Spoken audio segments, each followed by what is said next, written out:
Beleza? Dando continuidade aos conteúdos da disciplina Gestão na Educação Física no Esporte 3, da Faculdade de Educação Física da Universidade Santa Cecília, nós hoje vamos falar a respeito do esporte de rendimento profissional. Lembrando que o esporte de rendimento está previsto no artigo 3º, inciso 3º da Lei 9.615 de 98, a Lei Pelé. Eu quero chamar a atenção ao que fala o artigo 43 da Lei Pelé, pessoal, porque ela diz que é vedado o profissionalismo um atleta com mais de 20 anos de idade, com idade superior a 20 anos, né? Isso significa o seguinte: o atleta pode profissionalizar aos 21, aos 22, aos 24, aos 30 anos? Pode profissionalizar a qualquer momento, mas a partir do momento em que ele completa 20 anos de idade, ele não pode disputar uma competição profissional se ele ainda não tiver sido profissionalizado. Lembrando que a profissionalização ela vai acabar acontecendo em função da existência de um contrato de trabalho, né? Então daí a angústia de muitos jovens, né, com 16 anos, 17, 18, 19, né, ele precisa se profissionalizar para poder participar de competições profissionais. Fez 20, ele já não participa mais de competições profissionais se ele não tiver sido profissionalizado. O artigo 44, pessoal, ele vai falar que é vedado o esporte profissional no desporto militar, né? Entre os militares é vedado o profissionalismo no esporte, é vedado o esporte nas fases educacionais, quaisquer que sejam os seus níveis, é vedado o profissionalismo, e até os 16 anos de idade é vedado o profissionalismo. Nós vamos ver que é exatamente com 16 anos que o atleta pode assinar o primeiro contrato de atleta profissional, né? Até os 16 é vedado o profissionalismo, a partir dos 20 anos é vedado o profissionalismo. Tá bom, pessoal? É importante a gente refletir.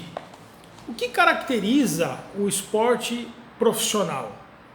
O esporte profissional, ele é organizado, pessoal, ele deve ser organizado para obter renda. Então o foco é exatamente esse, é dinheiro, é vender imagem para televisão, é vender bilheteria, grandes espetáculos, né? Direitos de imagem envolvidos, direito de arena. A finalidade é exatamente obter renda e disputado por atletas cuja remuneração venha exatamente da existência do contrato de trabalho especial, que é o contrato do atleta, tá? Lembrando que o artigo 94 da Lei Pelé, e eu chamo a atenção a esse artigo, é importante que você leia, o artigo 94 obriga esse modelo profissional ao futebol. E faculta, o parágrafo único desse artigo 94, faculta as demais modalidades a adotar o profissionalismo. Então as demais modalidades podem ou não adotar o profissionalismo. O futebol obrigatoriamente deve adotar o profissionalismo. Então quando trata-se do profissionalismo, né, no futebol, a gente já sabe que obrigatoriamente as equipes deverão celebrar contrato de trabalho com os respectivos atletas, tá? Importante a gente refletir, por que profissionalizar? Por que é importante profissionalizar? Por que não fica tudo sem profissionalizar, como são as demais modalidades, né?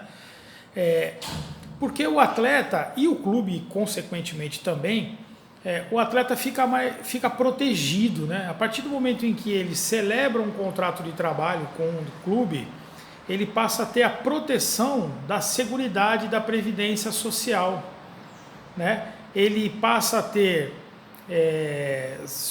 você já deve ter ouvido falar de alguma pessoa que trabalha e que por algum motivo se machuca ou adquire uma doença, né? E que eventualmente até se aposenta por invalidez, né?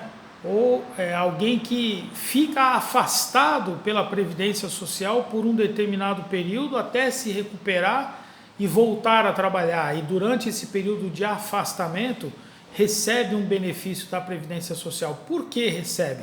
Porque uma vez trabalhando, uma parte do salário dele é descontada e paga a essa Previdência Social, esse sistema de seguridade social. Então ele contribui, o trabalhador contribui todos os meses para esse sistema de proteção a si. É um seguro, literalmente. e o patrão também contribui com a outra parte. Então, automaticamente, pessoal, nós estamos falando de uma segurança para aquele que desenvolve a sua profissão num constante risco. O contato nos esportes, o nível de estresse, o nível de treinamento é sempre muito intenso. Então, automaticamente, essa proteção é uma proteção muito importante. Lembrando que o artigo 94 fala de que no futebol obrigatoriamente deve ser adotado esse modelo e as demais modalidades facultam-se adotar esse modelo. No Brasil, algumas experiências aconteceram em prol do profissionalismo no esporte, com exceção do futebol, que é obrigatório, né? Mas elas, via de regra, elas tiveram uma solução de continuidade, né? Elas não foram uma coisa muito intensa.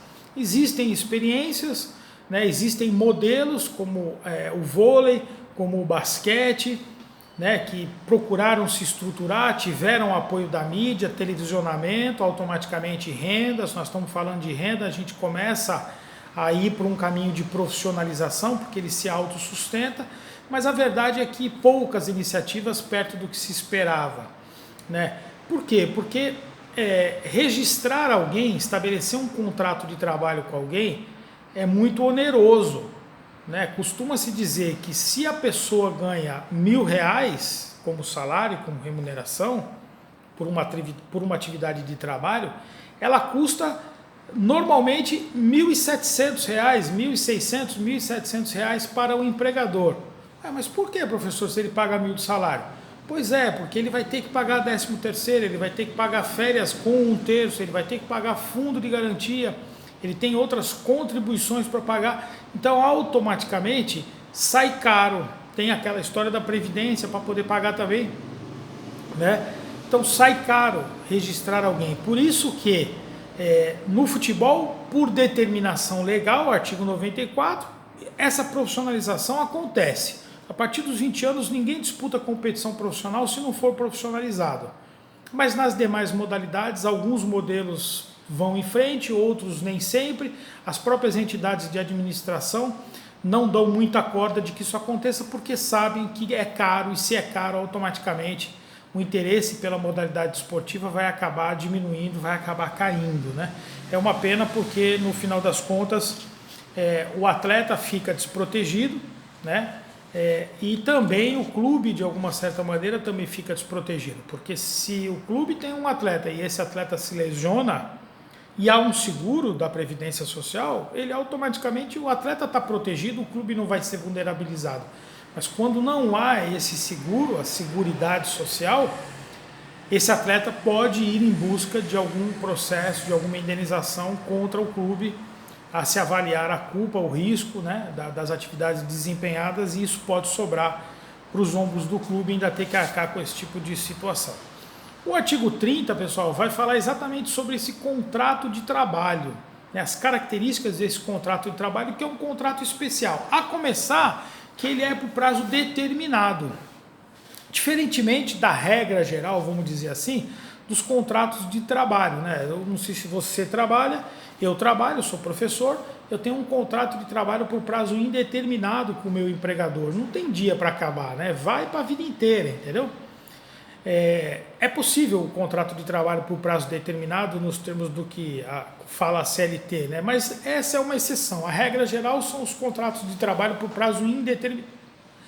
Agora, especificamente em se falando do atleta profissional, do contrato de trabalho do atleta, ele sempre vai ser por prazo determinado, no mínimo 3 meses, no máximo 5 anos. E ele vai ter que ter algumas cláusulas, tá, pessoal? Especificamente 2 cláusulas, cláusula compensatória desportiva e cláusula indenizatória desportiva. Lembrando, né, antes da vigência da Lei Pelé, havia o Instituto do Passe. Então o atleta ele era uma propriedade do clube. Agora, na vigência da Lei Pelé, vige o princípio da liberdade de contratação. O que vincula um atleta ao clube, e o clube ao atleta, respectivamente, é a existência de um contrato vigente, que vai ter prazo determinado, no mínimo 3 meses e no máximo 5 anos, e obrigatoriamente 2 cláusulas, tá? Uma cláusula a favor do clube, e quem tem que pagar é o atleta, que é a cláusula compensatória desportiva, E a outra cláusula a favor do atleta, que quem tem que pagar é o clube, que é a cláusula indenizatória desportiva. Desculpa, eu fiz confusão, vou me inverter a nomenclatura, né? Como não é fácil, né, galera? Mas olha aí, né? A cláusula indenizatória desportiva é aquela que é devida pelo atleta ao clube. E a cláusula compensatória desportiva é aquela que é devida pelo clube ao atleta. Mas devida em que situações, professor? Nas situações de rescisão, princípio da liberdade contratual. As partes podem celebrar um contrato por até 5 anos, mas a qualquer momento o atleta pode bater na porta do clube e dizer, olha, eu quero ir embora, quero sair. Ou vice-versa, o clube pode bater na porta do atleta e dizer, eu quero rescindir o contrato. Para isso, obrigatoriamente, vão existir 2 cláusulas no contrato que vão regular exatamente o valor que deve ser pago para a rescisão contratual. Quem mora de aluguel sabe do que eu estou falando, né? As pessoas normalmente celebram um contrato de locação residencial por 30 meses e quando querem rescindir o contrato antes, seja um ou outro, sabe que tem uma multa para pagar, não é assim? A mesma coisa vai acabar acontecendo no contrato do atleta.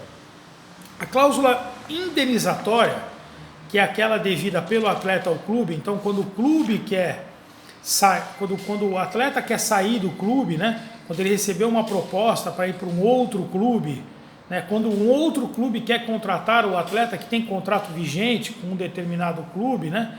Ele vai lá e paga o valor da cláusula indenizatória desportiva, que tem uma limitação para as transferências nacionais. Então, no contrato, quando o clube e o atleta celebram um contrato, eles vão colocar, no máximo, 2.000 vezes o valor médio do salário contratual do atleta como multa, como cláusula indenizatória de que o atleta vai ter que pagar para rescindir o contrato. Para transferências nacionais, no máximo 2.000 vezes o valor do salário contratual para as transferências nacionais. E para as transferências internacionais não tem limite, as partes podem colocar o valor que elas quiserem. Para as nacionais, 2.000 vezes o valor do salário contratual. Para transferências internacionais não tem limite. E já a cláusula, lembrando, né, que o pagamento dessa cláusula indenizatória desportiva, a responsabilidade pelo pagamento é solidária entre o novo clube que vai contratar o atleta e o próprio atleta, que tinha contrato vigente com o clube anterior e que resolveu rescindir. Então tem que pagar a cláusula indenizatória. Nós vimos que tem um limite para transferências nacionais, mas não tem um limite para transferências internacionais.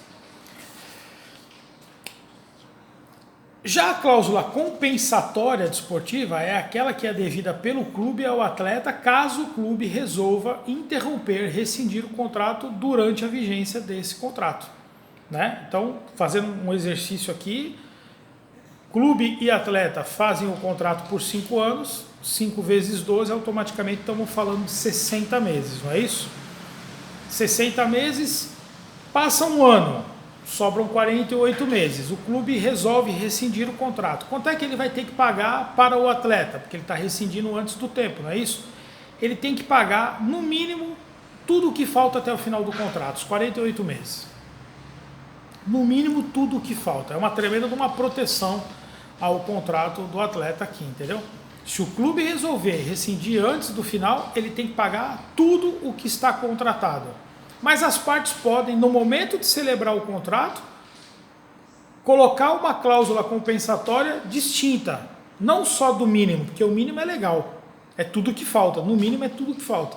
Mas as partes podem mencionar no contrato até 400 vezes o valor do salário mensal do contrato no momento da rescisão. Se colocarem isso, é isso que vai valer. Se não colocarem, é no mínimo tudo o que falta até o final do contrato. Então vocês vejam que existe uma tremenda garantia a favor do atleta. Só abrindo uma observação, essa regra ela é especial, literalmente, ela é diferente do que acontece no contrato de trabalho por prazo determinado do trabalhador comum. Né? Quando o trabalhador faz um contrato de trabalho por prazo determinado com o seu empregador e o empregador resolve rescindir o contrato de trabalho, ele vai ter que pagar metade do que falta apenas. No caso do atleta, nós estamos vendo aqui, não é metade, é no mínimo tudo que falta e poderá ser até 400 vezes o valor da remuneração mensal no momento da rescisão, se as partes colocarem essa observação no contrato.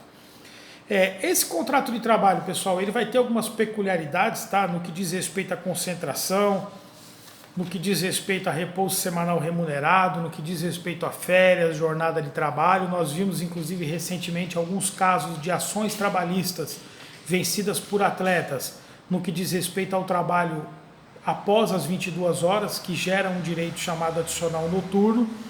E nós vimos também que alguns atletas, os clubes não estavam respeitando as 44 horas de jornada semanal com direito a um dia de descanso, né? Sempre depois do jogo que acontece no final de semana.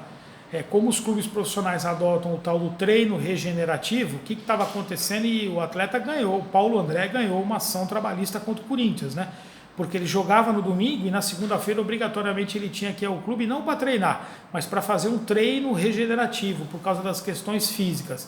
E ele disse então que estava sendo obrigado a se apresentar no local de trabalho e a trabalhar, né? Por mais que ele não treinasse como os atletas que não tinham jogado a partida, ele obrigatoriamente tinha que ir até o clube e submeter ao treino regenerativo. Por conta disso, recebeu horas extras. O Corinthians foi condenado a pagar horas extras e foi condenado a pagar o trabalho com adicional noturno depois das 20 horas, tanto que mandou um ofício para a CBF dizendo que não quer mais jogar depois das 22 horas. Nós vamos ver o que vai acontecer no momento em que toda essa situação de pandemia voltar, tá bom?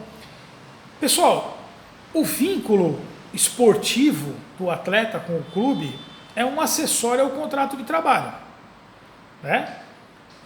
Então aquilo que a gente fala de direitos federativos, talvez você já tenha ouvido falar, né? Nessa expressão direitos federativos. O vínculo federativo na verdade é um acessório ao contrato de trabalho. Atleta e clube celebram o contrato de trabalho. O que a entidade de prática desportiva faz? O clube registra esse contrato de trabalho junto à entidade de administração. No momento em que esse registro é feito, o nome do atleta passa a constar no BID, no Boletim de Informações Diário, né? E o atleta tem condições de jogo. Olha o vínculo federativo, ele é um acessório ao contrato de trabalho que é firmado entre as partes, tá bom? Lembrando que existe a possibilidade de rescisão desse contrato de trabalho, dando a justa causa ao empregador, né? Essa situação é uma situação peculiar, mas se por um acaso o clube deixar de pagar o atleta por mais de 90 dias, por 3 meses, o atleta pode aplicar a justa causa no empregador, né? Chama-se a rescisão indireta, tá bom?